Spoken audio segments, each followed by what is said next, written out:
Shalom Indonesia, salam Nusantara, dari Sabang sampai Merauke, dari Miangas sampai Pulau Rote. Mucha gusto. Senang bertemu dengan bapak-bapak, ibu-ibu, saudara-saudari kekasih, opung, amang, kong, opa, mbak, kakek, tulang nan tulang, bapak tua, bapak udah, nang boru, amang boru, abang, akang, lae itu, kakak-kakak, adik-adik, semua kita senang bertemu di pagi hari ini. Setelah beberapa pagi kita tengok hilang, ya seperti ditelan oleh bumi ini. Karena pasukan saya yang merekam itu sakit, ya hampir semua tergeletak. 3 orang pasukan saya tergeletak selama berapa hari, sehingga ya jangan nanti saya dibilang mengutamakan konten.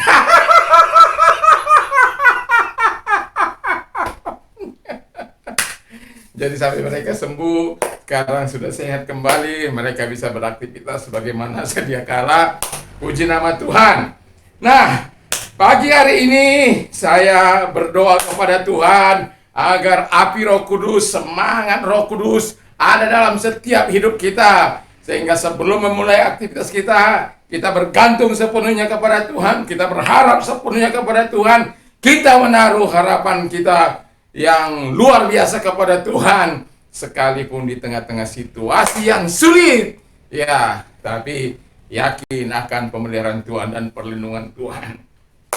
Puji nama Tuhan. Kita akan buka kitab kita dalam Kisah Rut, ya. Ayat yang pertama dan ayat yang ke-8. Sebenarnya satu pasal, tetapi saya akan baca ayat pertama. Pada zaman para hakim memerintah, ada kelaparan di tanah Israel. Lalu pergilah seorang dari Bethlehem, Yudea, beserta istrinya dan kedua anaknya laki-laki dari Moab untuk menetap di sana sebagai orang asing, ya. Ayat yang ke-4 dulu lah. Keduanya mengambil perempuan Moab, yang pertama bernama Orpa, yang kedua bernama Rut, dan mereka diam di situ kira-kira 10 tahun lamanya. 8. Berkatalah Naomi kepada kedua menantunya itu, pergilah pulang dan masing-masing ke rumah ibunya. Tuhan kiranya menunjukkan kasih-Nya kepadamu seperti yang kamu tunjukkan kepada orang-orang yang telah mati itu dan kepadaku. Dan seterusnya dan seterusnya. Tema firman Allah adalah satu rumah 3 janda tetapi hidup damai, ya. Satu rumah 3 janda tapi hidup damai. Hidup saling memperdulikan, hidup saling memperhatikan. Dan kalau kita lihat, janda tidak ada masalah sebenarnya. Alkitab mengatakan, kalau Anda baca dalam 2 Timotius, ya, 1 Timotius, di sana dikatakan 1 Timotius 5 ayat 3 sampai dengan 1 Timotius 5 ayat 3 sampai 16, sana bagaimana janda-janda yang dikehendaki oleh Tuhan, bagaimana janda-janda yang tidak dikehendaki oleh Tuhan. Ada banyak janda-janda di dunia ini. Kalau kita lihat sekarang ini, janda genit. Janda genit itu, kalau di sini genit itu gatal. Bahasa di sini genit itu gatal, ya. Jadi janda-janda, kok dibilang janda gatal, kayaknya juga janda genit, ya, janda genit. Nah, centil, ya. tukang goda suami orang, ya. Ya, itu. Dan kalau janda itu janda karena perceraian, ada janda karena memang ditinggal suaminya. Dan ini, ketiga ini memang ditinggal suaminya. Dan mereka hidup satu atap. Dan mereka hidup rukun dan damai. Mereka saling menjaga hubungan yang harmonis. Dan mereka bukanlah janda-janda genit, bukan. Mereka adalah janda-janda yang setia, janda-janda yang punya integritas, janda-janda yang punya pengendalian diri. Tapi yang mau saya katakan adalah begini, mengapa mereka bisa damai? Nah, walaupun mereka dalam situasi yang seperti itu. Saya melihat karena peranan sang mertua yang begitu luar biasa, yaitu Naomi, ya. Naomi ini dia adalah orang yang setia pada suaminya, dia adalah orang yang takut akan Tuhan, dia adalah orang yang betul-betul hidup dengan Tuhan. Jadi pertama saya lihat bahwa Naomi ini tidak pernah memaksakan kehendaknya kepada anak mantunya. Dari pembacaan tadi, kalau Anda bisa baca terus pasal 1, maka Anda akan menemukan bagaimana Naomi tidak pernah memaksakan kehendaknya terhadap anak mantunya, anak menantunya. Ada banyak mertua-mertua terlibat dalam hubungan rumah tangga anak-anaknya. Tidak dibiarkan membina kerajaannya sendiri sebagaimana firman Allah katakan. Jadi itu terbawa sampai kepada situasi mereka menjadi janda. Bahkan kalau kita lihat dalam pembacaan itu, bagaimana Naomi untuk menyuruh mereka menikah lagi. Waduh, ini saya kagum kepada Naomi, karena saya akan menjadi nantinya jadi apa? Jadi mertua juga. Karena anak-anak saya sudah dewasa. Saya suruh pacaran mereka. Tapi yang kecil bilang, oh kerja aja belum, mau cari pacar. Bagaimana makan maksudnya? Ya, tapi saya akan jadi apa? Jadi mertua. Nantinya saya akan jadi mertua. Ya, dan saya ingin belajar banyak dari Naomi ini. Bagaimana dia menyikapi anak-anak mantunya.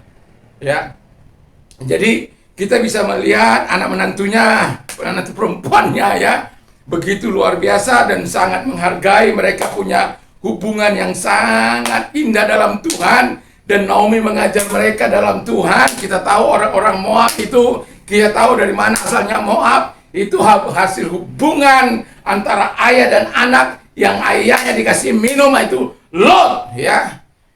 Ini Moab itu dari anaknya yang terbesar, yaitu anak perempuannya Lot yang terbesar. Itu lahirlah karena si Lot dikasih minuman anggur sampai mabuk, dan kemudian mereka bersetubuh dalam ketidaktahuan daripada Lut. Tetapi itu rencana kotor dari kedua anaknya. Itu karena anak-anaknya tidak dalam takut akan Tuhan. Seandainya mereka dibina dalam takut akan Tuhan, saya yakin percaya mereka tidak akan melakukan itu. Tapi itulah hasilnya. Makanya dunia Moab itu dinamakan dengan dunia, atau adiknya yang perempuan atau yang bungsu, yaitu melahirkan bangsa Amon. Ya, jadi itu lambang dunia. Nanti kita akan lihat bagaimana si Naomi ini dari Bethlehem datang ke ke Moab. Nanti kita lihat sore hari. Nah, jadi kita bisa melihat hubungan yang begitu luar biasa. Naomi tidak pernah memaksakan kehendaknya kepada anak menantunya perempuan. Saya melihat ada banyak mertua-mertua terlalu melibatkan diri, mencampuri urusan orang. Kalau saya tidak tahu apakah ada di daerah sini, saya nggak tahu. Tetapi ada di kampung saya dulu waktu saya masih remaja, ada orang-orang tua menceraikan anak istrinya karena tidak ada punya anak laki-laki, atau tidak punya anak, disuruh ceraikan, disuruh kawin lagi, dan lain sebagainya. Tetapi ini justru saat mereka saling harus menguatkan satu dengan yang lain, hidup dalam satu atap, mereka menjadi janda. Tapi mereka punya reputasi yang baik, punya kontrol yang baik. Mereka bukanlah janda-janda penggoda seperti kebanyakan di daerah ini. Ya. Banyak janda-janda genit, janda kembang, janda apalah namanya. Tapi saya mau katakan, menjadi janda tidaklah salah. Tapi menjadi janda kalau Anda mengganggu suami orang, itu adalah kesalahan fatal. Dan suami-suami juga yang tidak bertobat itu loh. Diganggu ya mau. Ada teman saya, ya maaf kata, ya. Dia punya motonya saya udah lawan itu. Mana ada buaya menolak bangkai, mana ada kucing menolak ikan. Saya sempat katakan itu kepada dia, tarik itu, dan kemudian apa yang terjadi? Dia kandas. dan pelayanannya juga akhirnya kandas. Pelayanan yang sudah besar kemudian kandas begitu saja oleh karena orang-orang yang tidak bertanggung jawab. Jadi saya mau katakan, kalau engkau janda-janda, jandalah, menjadi jandalah yang punya reputasi yang baik, punya kesetiaan. Kalau Anda memang mau menikah, menikahlah dengan baik-baik. Jangan mengganggu suami orang. Menikahlah dengan yang Tuhan perbolehkan engkau menikah. Jangan kau mengganggu orang yang sudah punya suami orang, keharmonisan rumah tangga orang. Jangan. Ambil itu dalam Alkitab menjadi keluarga yang punya reputasi. Nanti saya banyak membahas ini tentang kitab Rut ini, bagaimana Rut ini menjadi seorang yang sangat luar biasa. Tapi saya hanya sedang mengupas Naomi dan dua anak mantunya itu, yaitu Orpa. Kita tahu bahwa Orpa itu adalah istri Erkilion, sementara Rut suaminya Mahlon, ya. Mahlon itu mempersetrikan Rut. Itu nanti bisa Anda baca dalam Rut 4 ayat 9. Jadi kita bisa melihat di sini bahwa yang pertama, Naomi tidak memaksakan kehendak. Yang kedua, Naomi menunjukkan teladan imannya. Jadi tidak menggurui, tapi dia menunjukkan teladan imannya kepada anak mantunya. Apa yang harus dilakukan, bagaimana dia memberikan teladan kepada anak mantunya, bagaimana dia menunjukkan hidupnya di hadapan Tuhan, sekalipun dia sudah mengalami banyak tantangan dalam hidup ini, karena dia meninggalkan Bethlehem, rumah roti menuju Moab. Ada banyak kesusahan, ada banyak penderitaan yang dialami, tapi itu dibuatnya menjadi sebuah pembelajaran, menjadikan hidupnya bisa lebih berhati-hati dalam bertindak. Yang ketiga, kata firman Allah adalah Naomi menjadikan Tuhan menjadi pusat hidupnya. Makanya ketika dia dengar kembali bahwa Bethlehem telah diberkati oleh Allah, Anda tahu Alkitab mengatakan tadi dikatakan bagaimana pada zaman hakim-hakim. Di ayat terakhir daripada hakim-hakim itu dikatakan bahwa Israel tidak punya pemimpin, tidak punya raja, lalu mereka hidup menurut kemauannya sendiri. Apa yang mereka anggap baik, mereka lakukan. Demikianlah keluarga Elimelek ini, dan yaitu Mahlon Kilion berangkat dari rumah roti dan menuju kepada Moab, yang akhirnya mereka mengalami penderitaan, bahkan sampai mengalami kematian di sana. Tapi Naomi insaf sadar, dia kembali karena dia menjadikan Tuhan menjadi pusat kehidupannya. Dan kita sebagai orang yang percaya kepada Tuhan, biarkan kita jadikan Tuhan menjadi pusat. Kalau kita mau mengalami kedamaian, satu rumah tiga janda tapi hidup damai, itu karena terlibatnya Tuhan dalam kehidupan mereka. Mereka adalah orang-orang yang masing-masing dari mereka adalah orang-orang yang punya integritas, punya kesetiaan, punya pengendalian diri yang berasal dari Tuhan. Sekalipun pada akhirnya kita bisa melihat bahwa Orpa akhirnya Naomi, karena Naomi mengatakan, sudahlah, kamu yang tadi saya katakan tadi tidak pernah memaksakan kehendaknya harus ikut. Tapi Ruth mengambil keputusan bahwa dia harus bersama dengan bersama dengan Naomi, dan pada akhirnya Orpa terhilang dan Ruth mendapatkan bahkan untuk menghasilkan dari garis keturunan Yesus Kristus. Jadi orang-orang yang terus bertahan dalam Tuhan, orang-orang yang terus menjadikan Tuhan menjadi pusat kehidupannya, akan terus dilawat oleh Tuhan, akan terus dilindungi oleh Tuhan, dan hidup mereka mengalami kedamaian dan kebahagiaan. Sekalipun satu rumah tiga janda tapi hidup damai, tidak hidup dalam pertengkaran. Sekarang ini banyak rumah tangga yang broken home, yang hancur-hancur. Tuhan menjadi pusat kehidupan dalam rumah tangga itu. Kalau engkau mau mengalami kedamaian dalam situasi dan rumah tangga apapun yang engkau alami, saatnya engkau datang kepada Tuhan. Jadikan dia menjadi pusat kehidupanmu, supaya dia yang mengambil kendali, yang menguasai, yang mengontrol, yang melindungi, yang memberkati, yang memberikan kasih kedamaian, dan lain sebagainya. Berbahagialah orang yang menjadikan Tuhan menjadi juru selamatnya, dan dia akan mengalami kedamaian dalam rumah tangganya. Puji nama Tuhan. Mari kita berkati firman-Mu, berkati gereja-Mu, berkati bangsa dan negara kami. Terima kasih Tuhan, kami percaya Tuhan mengasihi bangsa kami.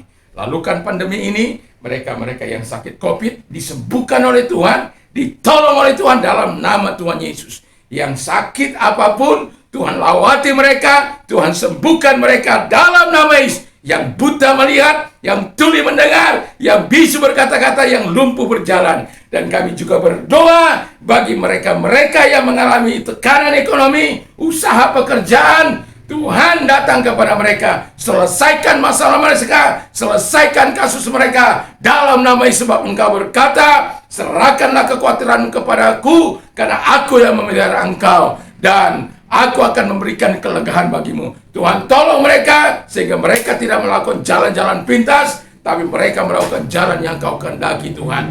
Dalam nama Yesus. Dan kami juga berdoa bagi mereka yang mau lahir baru. Tuhan datang kepada mereka, Tuhan urapi mereka, Tuhan lepaskan mereka dari segala ikatan dosa, dihancurkan ikatan dosa mereka dalam nama Tuhan Yesus Kristus. Terima kasih Tuhan, terima kasih. Dan Engkau hadir mengubah mereka, sama seperti Engkau mengubah para murid-Mu, mengubah Saulus menjadi Paulus dalam nama Tuhan Yesus Kristus.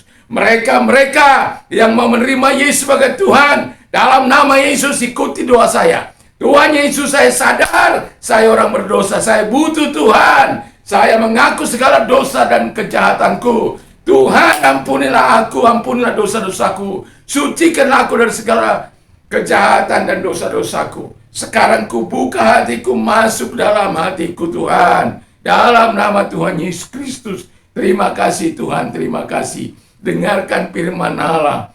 Karena begitu besar kasih Allah akan dunia, sehingga Ia mengaruniakan anaknya yang tunggal, supaya setiap orang yang percaya kepada tidak binasa, melainkan beroleh hidup yang kekal.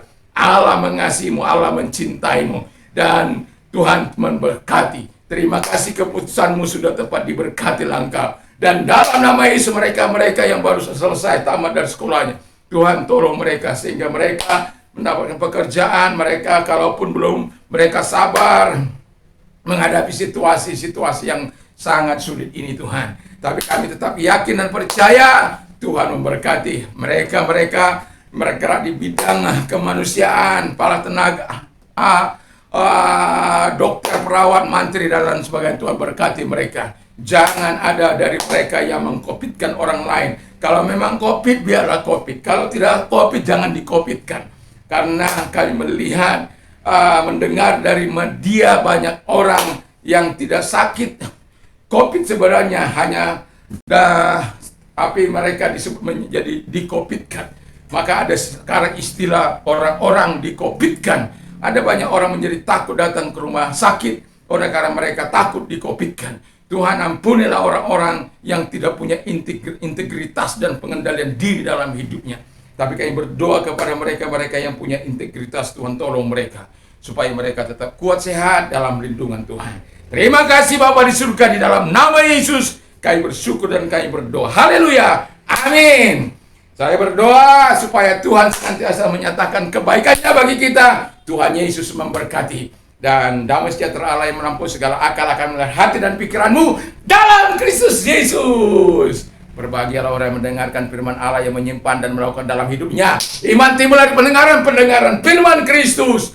Dan apa saja yang orang lain ingin lakukan kepada, melakukan juga lah demikian kepada mereka. Dan saya katakan dalam nama Yesus, apa saja yang kau minta dan doakan, percayalah bahwa engkau sudah menerimanya, maka hal itu akan diberi. Allahku akan memenuhi segala kebutuhanmu menurut kekayaan dan kemuliaan dalam Kristus Yesus. Tertawalah dengan orang tertawa, bersukacitalah dengan orang bersukacita, menangislah dengan orang yang menangis. Saya berdoa sehingga kita bisa berkata, segala perkara dapat kutanggung di dalam Dia yang berikan kekuatan kepada. Percayalah, pandemi ini pasti berlalu. Tuhan akan memberikan kau tetap kekuatan dan menikmati segala kebaikan Tuhan. Tuhan Yesus memberkati. Kalau engkau beraktivitas pagi ini, saya tetap berharap Anda tetap menyadari bahwa Yesus bersama dengan engkau, sehingga pikiran kita, perkataan kita, perbuatan, tindakan kita semua mencerminkan tentang Yesus Kristus. Dan jangan lupa, kalau kita keluar, ingat itu prokes kesehatan ya.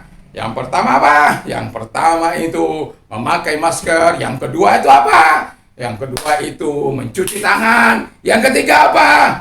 Menjaga jarak 1,5 2 meter ya. Lalu yang ketiga, yang keempat, yaitu jangan datang kepada kerumunan-kerumunan. Ini sekarang ini dengan terus banyak di pantai-pantai. Tadi sangat ramai sekali. Tapi saya mau katakan, kita sebagai orang yang percaya kepada Kristus, jauhlah kerumunan-kerumunan yang hanya bisa mendatangkan situasi yang tidak baik bagi kita. Dan yang kelima, kurangi mobilitas Anda. Yang keenam, dan jangan lupa yang ini sangat penting, berdoa. Berdoa untuk dirimu, berdoa untuk keluargamu, berdoa untuk masyarakatmu, berdoa untuk bangsa dan negara, dengan harapan bahwa Indonesia tetap dalam berkat Allah yang Maha Kuasa. Tuhan Yesus memberkati. Haleluya, haleluya, amin.